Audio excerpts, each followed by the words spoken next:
all of my symptoms sound like long COVID. And even the doctor, he had no idea because we were living in such a remote village. I've definitely made improvements, but it's very up and down. Take like small baby steps towards improvement, trusting the process, really believing and knowing that I am going to get better eventually. Imagine being overseas and catching a horrible virus that knocks you off your feet, leaves you bedbound, and scared for your life.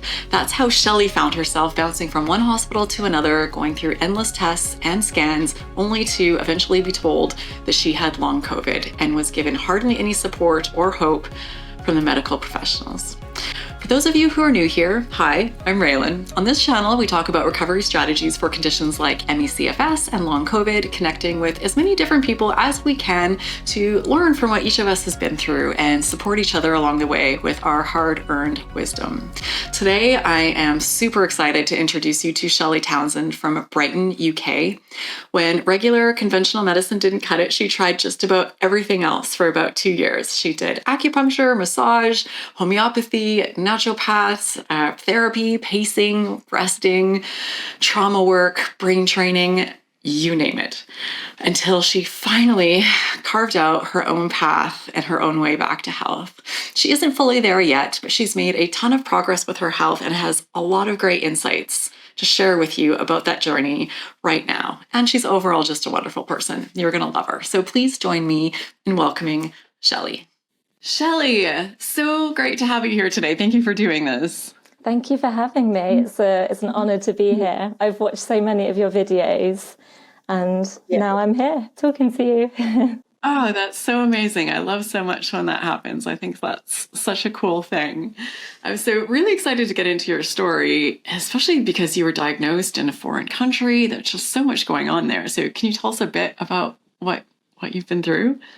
Yeah, so my story, it kind of started a long time ago, but we'll get to that later on. I caught COVID in January 2021, so just over 3 years ago.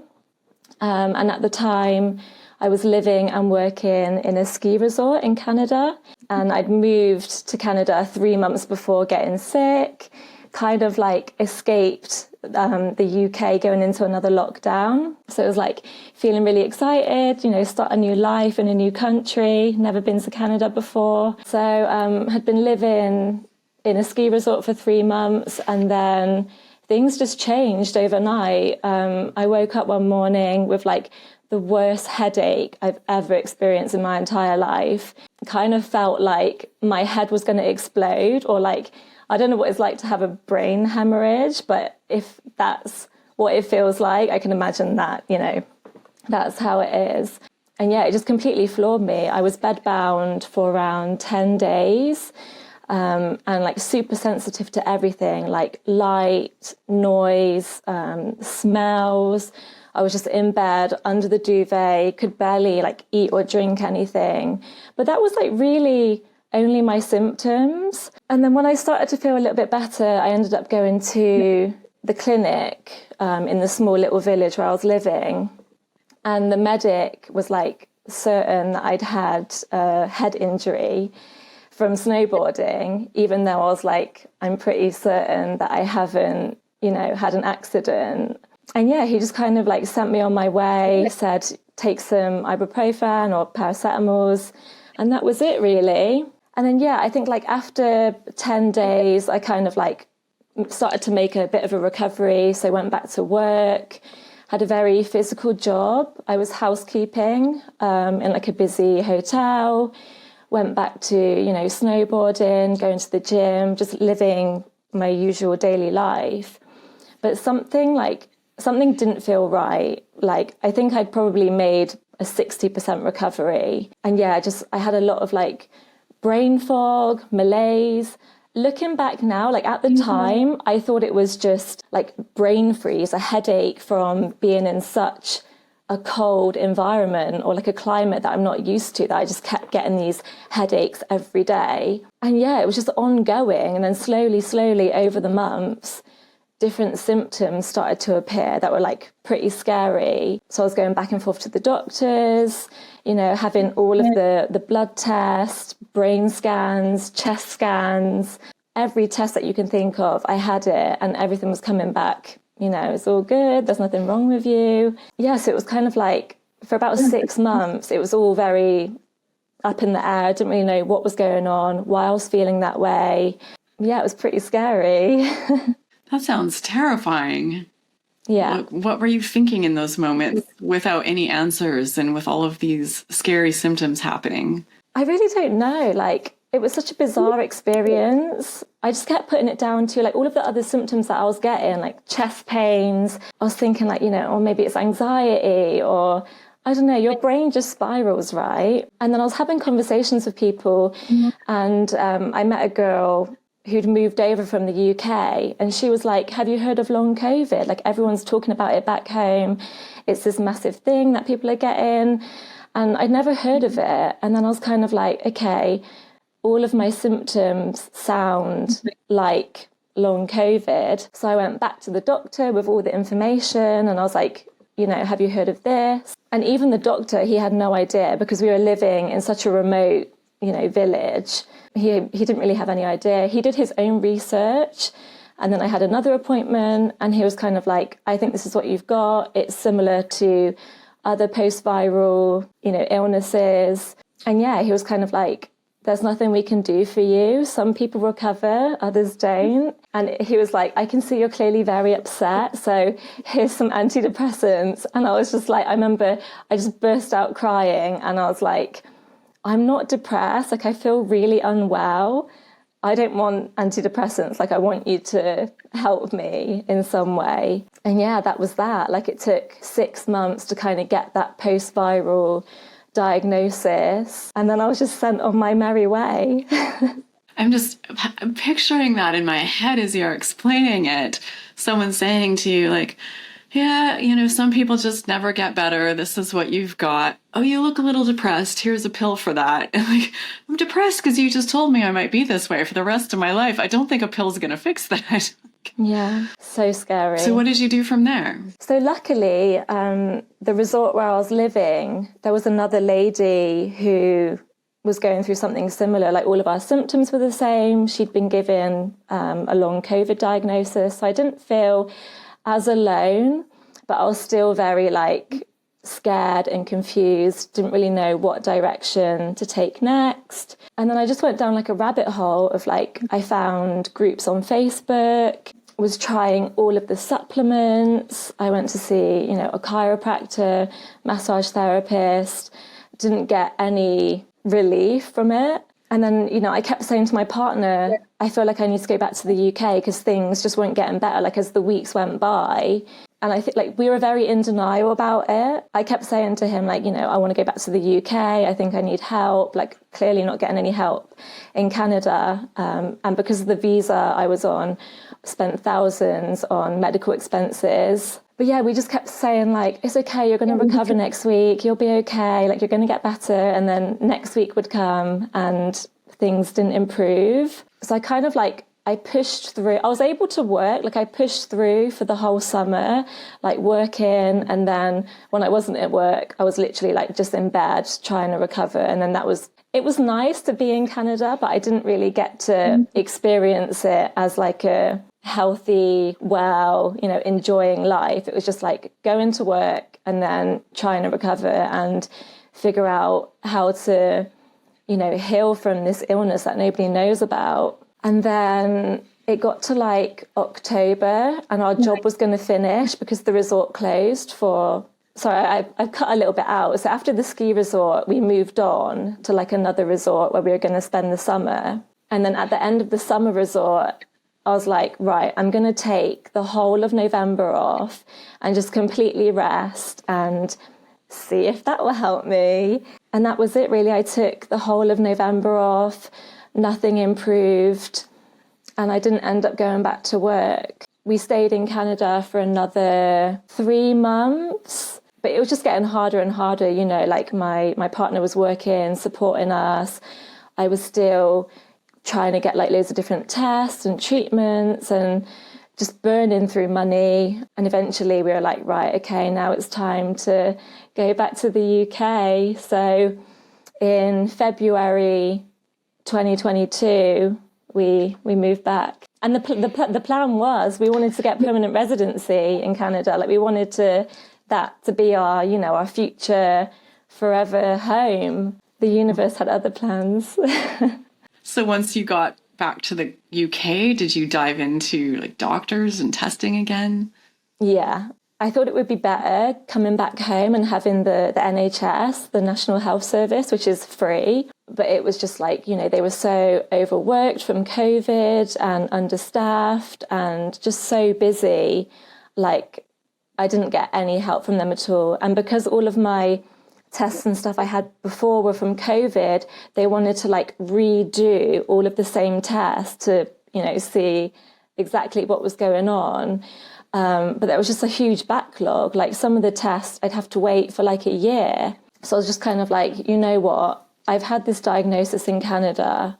I don't need to go through all of this experience again in the UK. I'm here now, I'm at home, I have more support.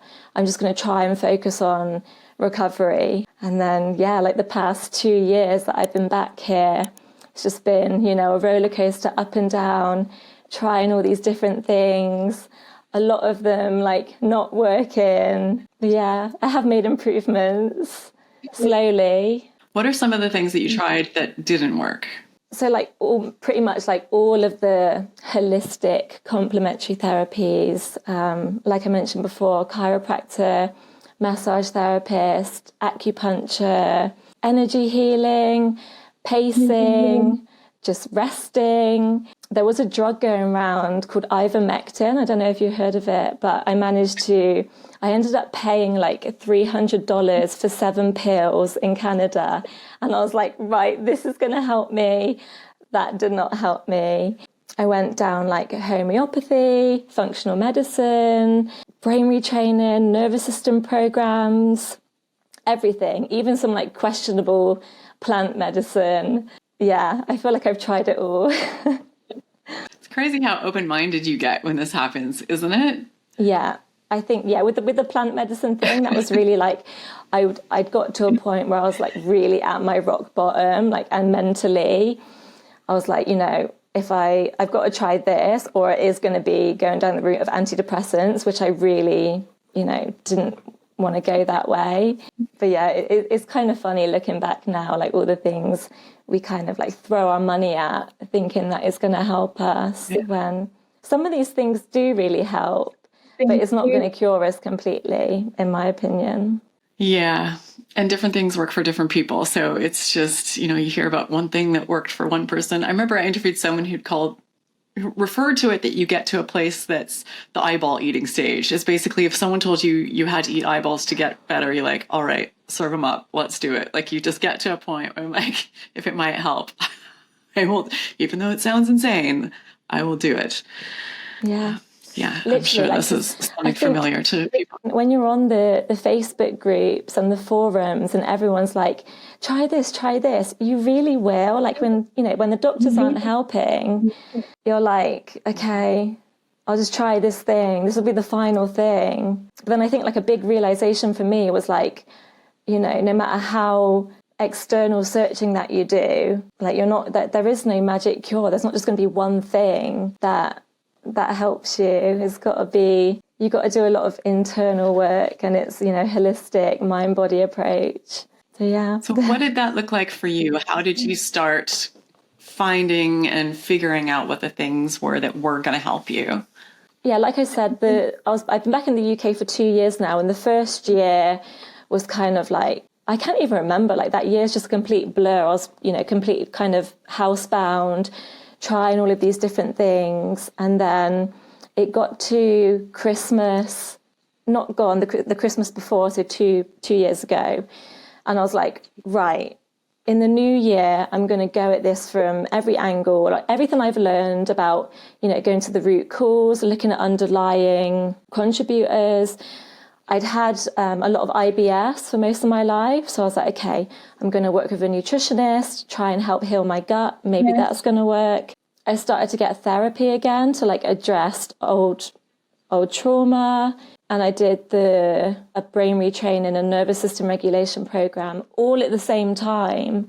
And I think, yeah, like looking back now, again, I was doing all of these things out of like a state of urgency and fear, and like doing the diet and working with a nutritionist that really did help heal my gut. Like a lot of my digestive symptoms have completely gone now, but it wasn't like, it wasn't the cure. And then the therapy, again, the therapy was really good for a short while, but then I felt like it was just re-traumatizing, like talking about, heavy stuff when you're already feeling unwell.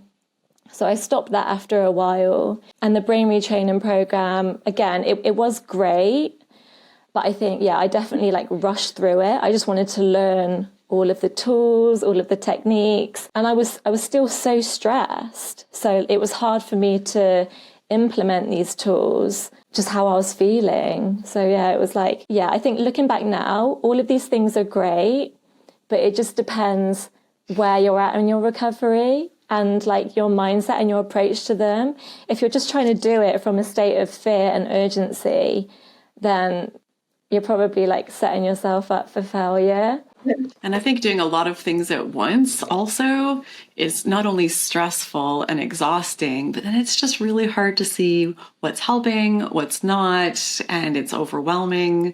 So, I mean, we all do it. It's understandable. You're desperate and you just want to try as many things as quickly as you can, and you're understandably in a stressed out state. But I think it's hard for any of those to have the power to help you when you're in this, coming at it from this place of fear and panic and just like this frenetic, like, I must heal. Yeah. Your body's, not in a place to heal.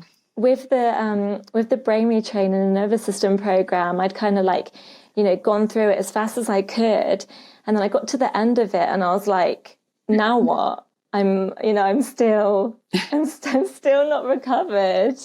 I would set myself goals as well. So like at the start of last year when I, started all of these healing modalities, I was kind of like, right, by summer, I'm going to be cured and I'm going to be running down to the beach. And then it would get to the summer and I'd like beat myself up because I was still, feeling unwell. And I've definitely made improvements, but it's very up and down, What are some of the things that have helped you to make improvements? Just really slowing down, like stripping back everything, not worrying about all of these different things you have to do every day, like the tick boxes, meditation, breathwork, all of these things have really helped me. But just kind of like slowing down, checking in with myself, like what do I need today? What do I need in this moment? A lot of yoga nidra. I've spent a lot of hours practicing yoga nidra. That's really helped. Like I said, healing my gut, working with a nutritionist, that really improved my digestive symptoms. And I think I know a lot of people say this, but just accepting, okay, this is where I'm at right now. It's not going to be forever, but, there's nothing I can do about it. So just be kind to myself, meet myself where I'm at every day, and take like small baby steps towards improvement, focusing on diet, breathwork, meditation. I was doing a lot of like brain retraining, but not the techniques I learned in the program because, they made me more stressed. So it was about finding techniques that I enjoyed and that resonated with me. So like with the brain retraining, I really enjoyed like a visualization meditation because I would think about my future self being well and recovered and how I wanted to be living and all of the fun activities that I wanted to enjoy again. So it's quite difficult to really like pinpoint it. It's just been a combination of things, and slowly I've just like my window of tolerance has got bigger and bigger. And then so it got to like August last year and I was on holiday in Europe and I was able to do like 15,000 steps a day, feeling really well. I was kind of like, okay, maybe this is my recovery. And then I ended up getting COVID again in September, like shortly after I got home. And I feel like that did set me back a little bit. So I have been trying to like pick myself back up on that. But yeah, like now I'm able to do so much more. Like some people might look at me, my life from the outside and be like, you know, you have recovered, because I am able to go for walks. I work part-time. I'm doing my coaching training. Like there's a lot I can do, but then there are still days where I need to rest or just be in bed. But I find now that I come out of those dips a lot quicker. Like it will just take me, you know, a day or two and then I'll feel better.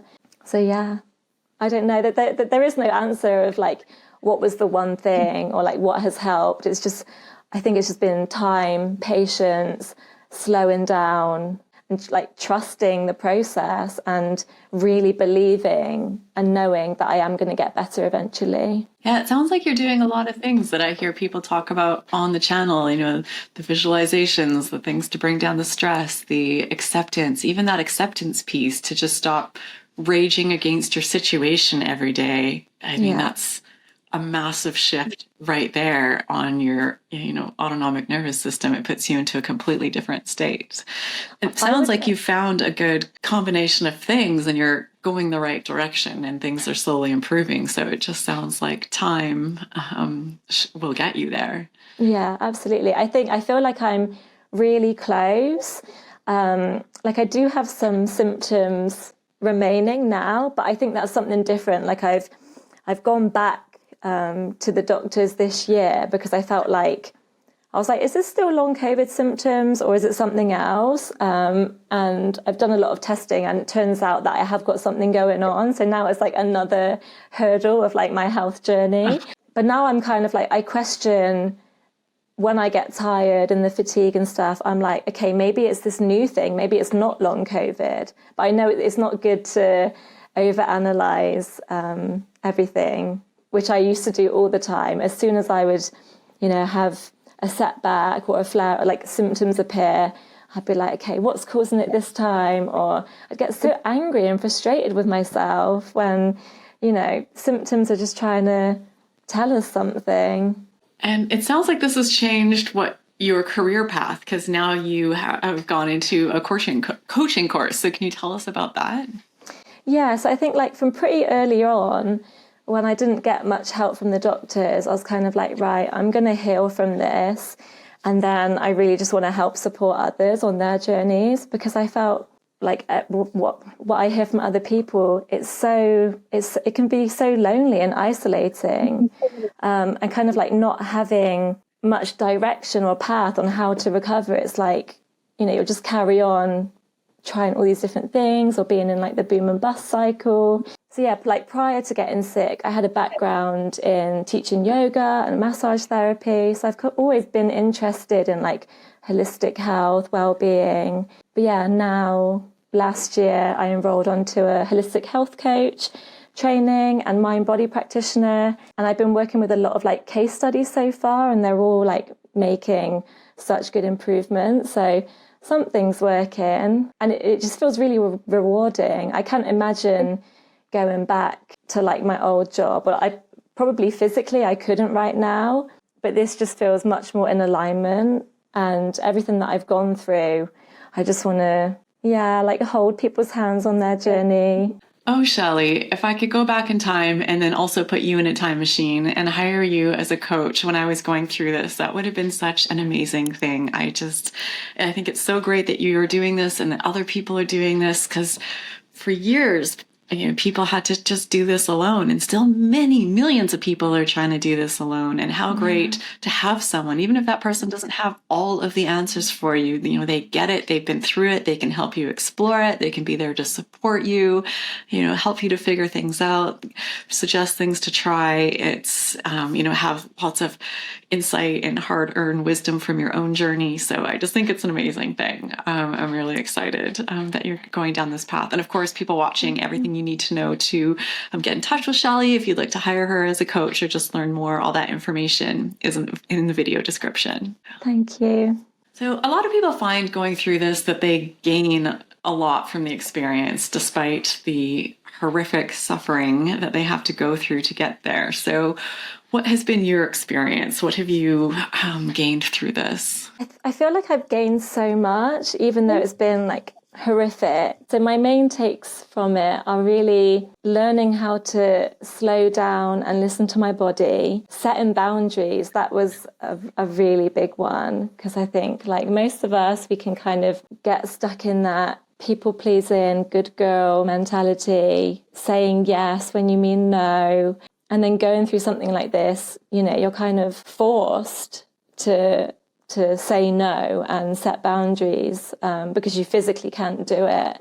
Yeah, just mainly listening to my body, and through the training that I'm doing, the mind-body practitioner, learning all about the different systems and how we're all connected. That's been really eye-opening as well. Massive thank you to you, Shelley, for doing this today. I'm sorry you've had to go through all this, but so much good is coming from it, not just for yourself, but now you're paying it forward to other people out there. So just, I'm very happy for you, and thank you for taking the time to speak with me and the people on the channel here today.